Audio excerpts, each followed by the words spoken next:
right now on 5 on your side at 10. Wicked Wednesday. The wind-whipped rain is gone. The change is happening Friday into the weekend. But first tonight, team coverage of an ultimatum. The Missouri Attorney General demands Circuit Attorney Kim Gardner resign or face removal after a teen athlete loses her legs in a crash caused by a repeat offender.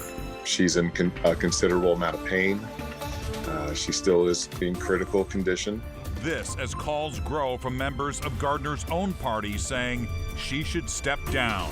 It's putting constituents in a position where they feel like their circuit attorney isn't doing the job.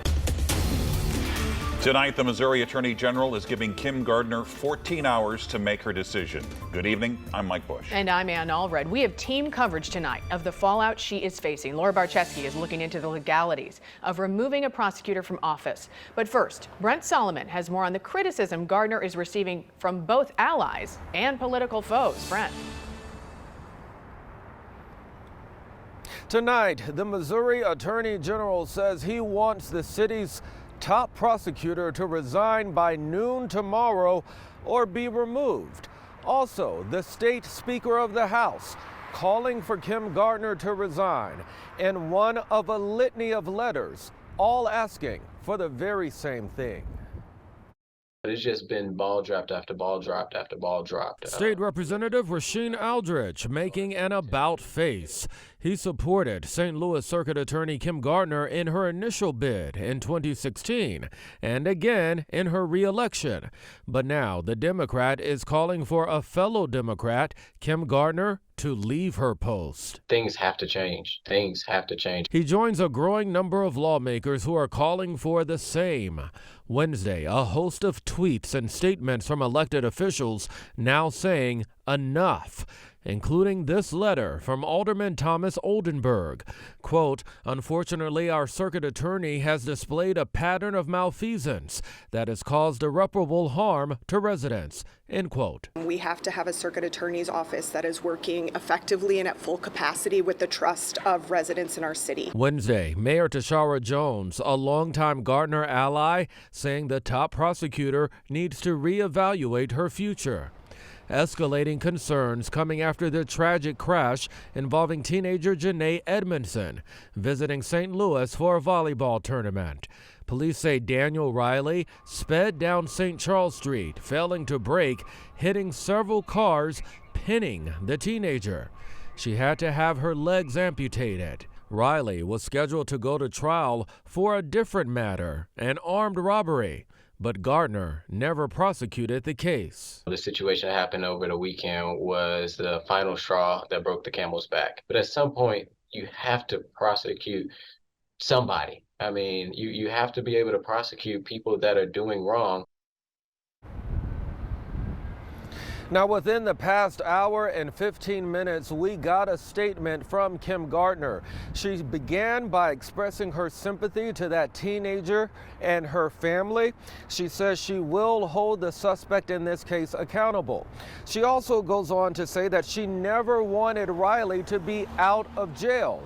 Kim Gardner says that judges denied her request for him to have tougher bond guidelines. Gardner says just last month she asked the court for a new hearing to address Riley's case, but she claims she never got a response. You can read her entire statement on KSDK.com. The ultimatum from Missouri Attorney General Andrew Bailey came down just 3 hours ago. If Gardner doesn't step down, he will initiate the process to remove her from office. 5 on your side's Laura Barczewski continues our team coverage. Laura, you've learned how this removal process would work. I have, and in Missouri, a prosecuting attorney can only be removed by a judicial process, but there are some other ways they could be disqualified if they're disbarred or facing criminal charges.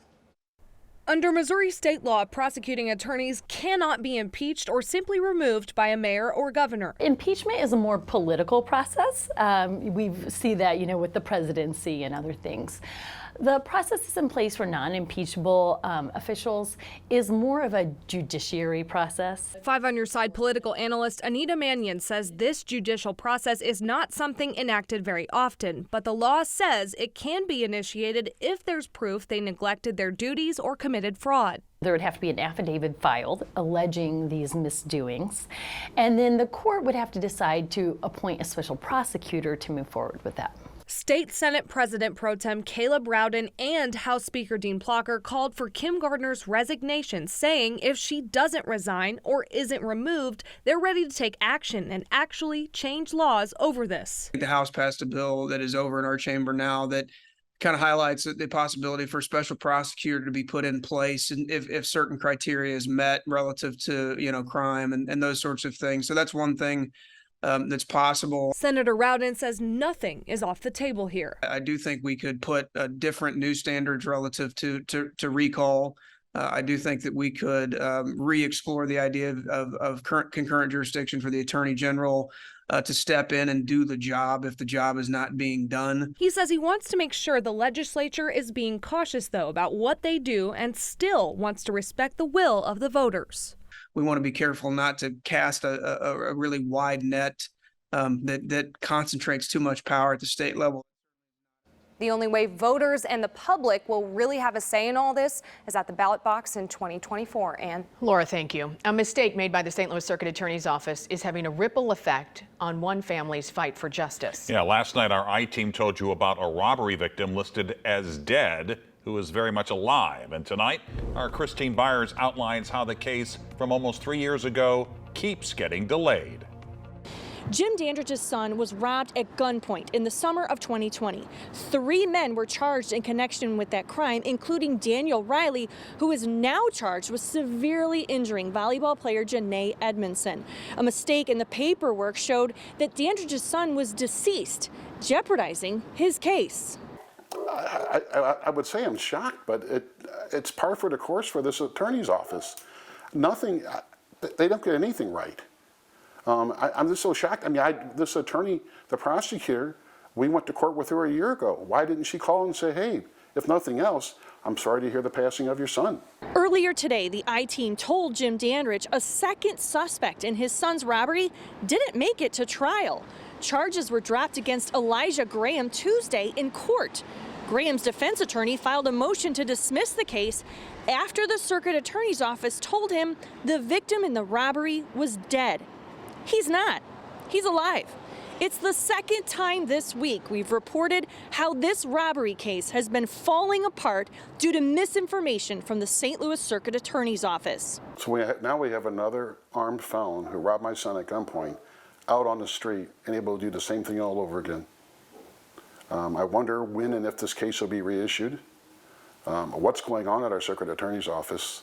There's no accountability for anything. How does this happen? How can you mark on 2 different files that my son's deceased without any validation? While a suspect in that case, Elijah Graham wore an ankle monitor. He violated it multiple times, according to his attorney, and prosecutors never filed a motion to revoke his bond.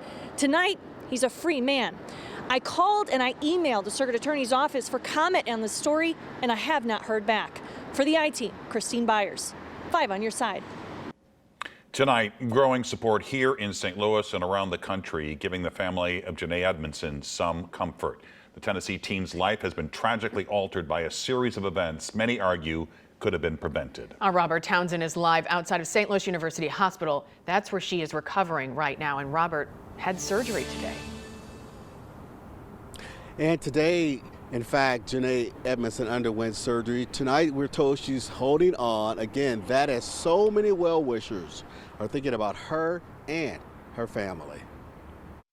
Janae is not out of this. The past few days have been filled with a variety of emotions for everyone who loves Janae Edmondson. Of course, her parents. And they've just, again, requested space right now, that they do want to talk. They do want to get to that point. They're just not ready. And her friends, teammates, and coaches with the Mid-Tennessee Volleyball Club. Kids that are as young as 11, as old as 18, as parents kind of walking through this. I think the ripple effect moving through our community is starting to trigger some more thoughtfulness related to Janae and the family. They're all pulling for the 17-year-old Tennessee teen who lost both legs when a car crashed into her while Janae walked to her hotel in downtown St. Louis. Today, the young volleyball star underwent surgery to have her wounds checked out. She's in a considerable amount of pain. She still is in critical condition. Meantime, the volleyball club's assistant director says the generosity and support for Janae, her family, and their club has been heartwarming. Local clubs going to the hospital and giving money, giving gift cards, those sorts of things. That's been humbling. It's the gratitude has been overwhelming. Wonderful acts of kindness. We're going to do a purple celebration for her. That's her favorite color. And they keep praying for Janae, who has a long road to recovery. That we have not just hard days ahead, weeks ahead, years ahead, months ahead. We have hours that are going to be hard. The family is asking for prayers right now. And we are keeping a close eye on the Pray for Janae GoFundMe account. So far, more than $300,000 in donations have come in to support her family. Live downtown and near South St. Louis, I'm Robert Townsend. 5 on your side. And tonight, a community advocacy group is calling for changes in the wake of this tragic crash. Citizens for a Greater Downtown St. Louis says it's noticed a lack of traffic enforcement on speeding, running red lights, and constant shootings. The organization, along with other groups, even presented a 5-point plan to improve safety downtown to city leaders, but they say they've been met with silence. These kinds of horrific crashes are completely predictable. We've had them before, but the city has consistently failed us. The criminal justice system has failed us, and that's led to where we are right now. We'd like to see people taking responsibility, being accountable, and taking action. We spoke to St. Louis City police leaders today. They admit they're severely understaffed, but are adding extra patrols. For the latest developments on the political fallout for Kim Gardner and how to help the family of Janae Edmondson, you can check out our coverage on KSTK.com and on the 5 on Your Side app. We are following breaking news tonight out of Orlando, Florida. 3 people are dead, including a television journalist and a 9-year-old child. 2 other people, the child's mother and a news photographer, are in critical condition right now. The news crew was reporting on a homicide that happened in the area earlier in the day. No one in our community, not a mother, not a 9-year-old, and certainly not news professionals, should become the victim of gun violence in our community. Tonight, a suspect is in custody. He's been identified as 19-year-old Keith Melvin Moses. It's unclear if he knew the journalists were members of the media or if he knew those other victims. It sent explosions hundreds of feet in the air, causing fire to rain down on the South St. Louis neighborhood. We had cars on fire, we had grass on fire, we had the corners of buildings being hit by these rocketed tanks. Tonight, a look back at the Praxair fire, the day the St. Louis fire chief says he'll never forget. The severe weather threat is long gone. A recap of this wild Wednesday as we push toward the weekend. Tonight, a 19-year-old is charged in the murder of his own grandmother. Michael Henning Jr. was charged today with first-degree murder and armed criminal action. Carolyn Henning was found stabbed to death inside of her home on Weber Road in South St. Louis. According to investigators, Michael Henning confessed to the officers who responded to the home. Well, it's been called an urban oasis. The Lafayette Square neighborhood south of downtown is a city gem. But on a June day, almost 2 decades ago, firefighters were worried about its fate. It was like a scene from a big-budget disaster movie. On June 24, 2005, explosions rocked the Praxair industrial gas plant on Choteau in St. Louis. It was a day St. Louis Fire Chief Dennis Jenkerson will never forget. As I got closer, it kept getting bigger and bigger, louder and louder, and not a lot of smoke. A lot of fire. A battalion chief at the time, Jenkerson was in charge of the hazardous material response. We started a major evacuation of the area because we weren't going to put this out. So we're thinking of rescue and exposures first. Hundreds of acetylene gas cylinders soon became part of a raging inferno. Because they were pressurized, many of those cylinders were sent rocketing into the air. We had cars on fire, we had grass on fire, we had the corners of buildings being hit by these rocketed tanks. So we actually used the buildings to protect our firefighters. These pictures show it all. Helicopter pilot Bill Huska was one of the first journalists on scene, reporting live from Chopper 5. Just huge fireballs coming from the scene. A very, very intense fire. I've covered a lot of fires up until that point. This was probably the most volatile one I ever saw. Praxair repackaged industrial gases, and most of the cylinders were kept outside on asphalt. On this June day, St. Louis was in the middle of a heat wave, and the temperature was almost 100 degrees. They had the perfect storm here. High temperatures, direct sunlight, and we had tanks that were partially full. So that gas expanded quicker.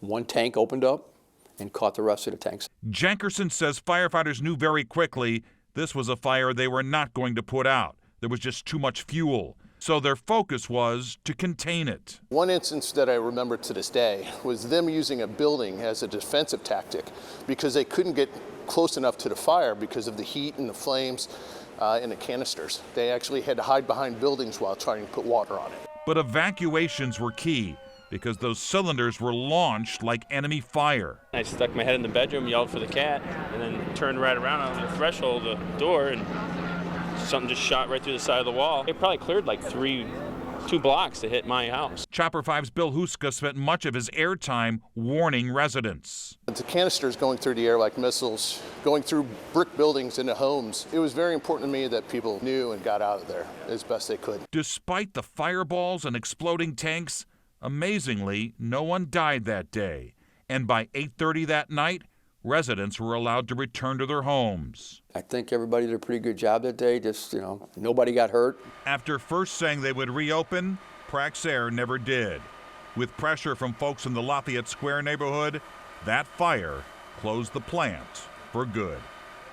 Now, no one died that day, but 32-year-old Minnie Cooper died 11 days later after an asthma attack.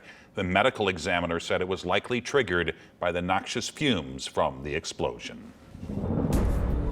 Chief Meteorologist Scott Connell joining us now with the weather first forecast. A wild day, all those tornado watches and the severe winds.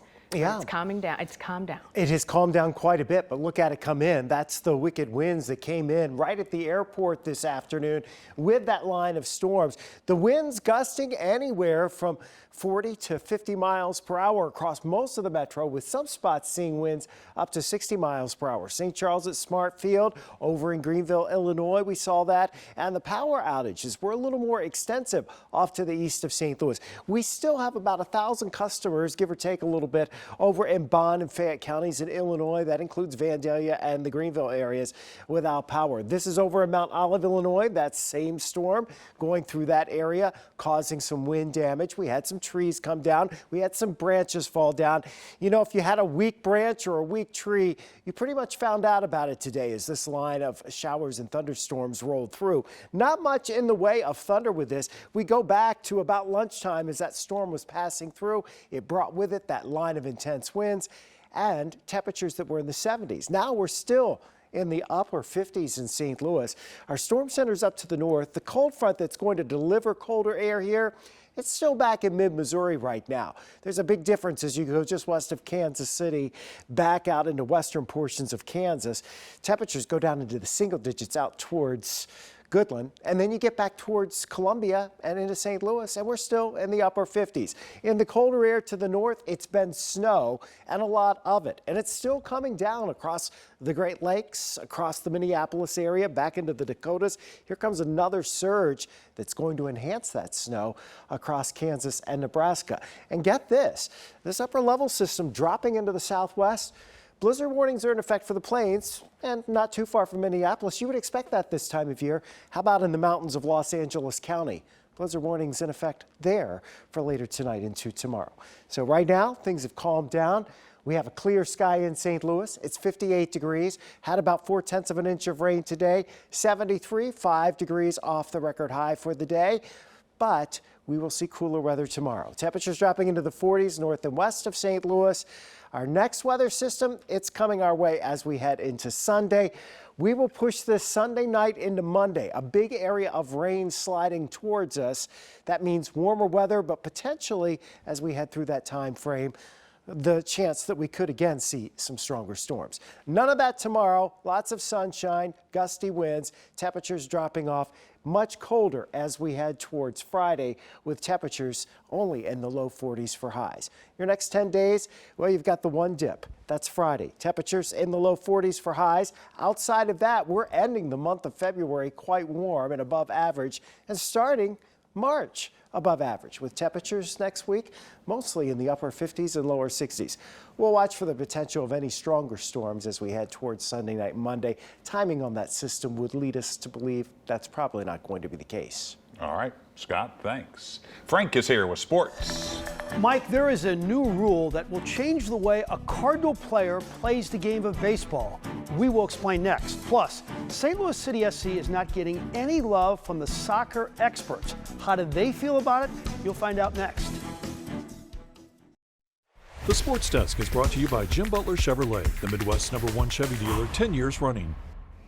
The expansion fee was about $200 million. The stadium cost was about $450 million, but the payoff will be priceless. Our MLS franchise will play their first ever game in Austin Saturday night. Now, the prognosticators have City SC finishing last this season. Their response today? We looked at the predictions a few days ago where nobody fancies us at all, which is great. To be fair, most expansion teams are considered to be the outsider, be the underdog, and I think we need to live with that role, and we feel comfortable in that role as well. There is no pressure, right? There's no relegation system. We can just play every day free. We can just play like every day. This is a celebration for us to be part of something special. The most important thing is compete against everyone. You know, it's not just to be in the league, to participate and think that, oh, because we are expansion team, if we lose, it's okay. It's normal. The people will accept that because it's our first year. We don't want this. We want to compete against everyone. We can perform without pressure, of course. There were no fans, no big stadium, no big obstacles, but I think we have to think to perform well, to be competitive, and to surprise some people.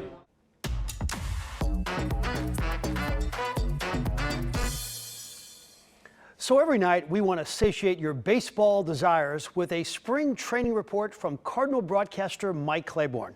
New rule, pitchers have 15 seconds to throw the ball. Giovanni Gallegos is the slowest worker in baseball. Fine pitcher, nice guy, but he moves more slowly than Ann Allred when the check comes. He has taken about 30 seconds between pitches. Can he adapt? Well, how did he do today, Mike? The longest he went was 12 seconds. Everything else was between 9 and 12 seconds. He was really effective as far as his delivery was concerned. Got hit a little bit, but I think that's just part of the fact, Frank, he was facing live hitting for the first time since he's been here. So I'm not going to worry about that. I think I'm anxious to see what he looks like the next time out.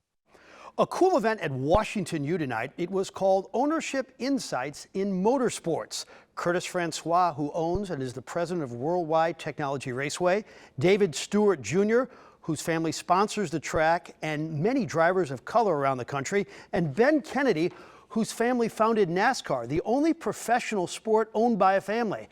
I asked them about the key to the family business. We stay together based on our faith and our love for one another, and working together has been just a joy for all of us. I think you have to have an authentic interest in being a part of that business. It's key that family members, if they're going to be involved with the business, that start at the business at the ground level and work their way through.